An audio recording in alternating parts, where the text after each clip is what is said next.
මොනවාද මල්ලි ඔය ෆෝන් එකේ තියෙන්නේ? මොකුත් නෑ සර්. මේක ස්ට්‍රක් වෙනවනේ.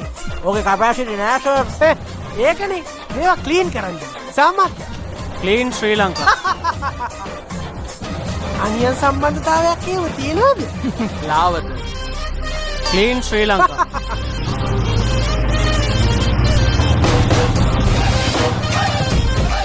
අප්පා අර ඩයල් එක නේද මේ? අඩේ ඕනේ.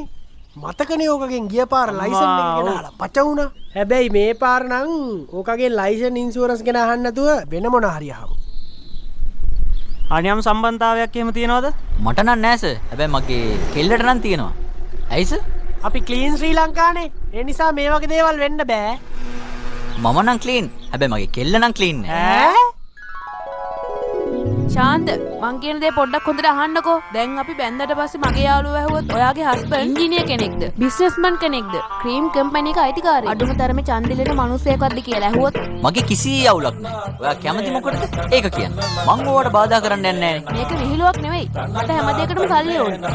ලව් වගේ නෙවෙයි. ඒ කිව්වේ? සල්ලි, ක්‍රීම්, සල්ලි, ඇඳුම්, සල්ලි, iPhone, සල්ලි, ඇඳුම්, iPhone, සල්ලි, සල්ලි, සල්ලි.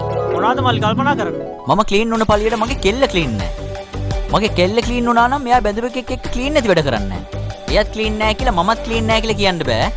ඒ වගේම මගේ කෙල්ල සෙට් වෙලා ඉන්න මිනිහත් ක්ලීන් නෑ. මොකද එයා බැඳපු මිනිහෙක්.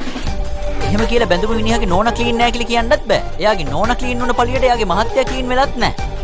එහෙම මේ මිනිස්සුත් ක්ලීන් වෙලා තිබ්බනම් මගේ කෙල්ල එක අනියම් සම්බන්ධතාවයක් තියාගන්නෙත් නෑ. එතකොට එයාලා දෙන්න ක්ලීන් නැති වුණාට මම ක්ලීන් නෑ කියලා කියන්නත් බෑ. මොකද මම ක්ලීන්.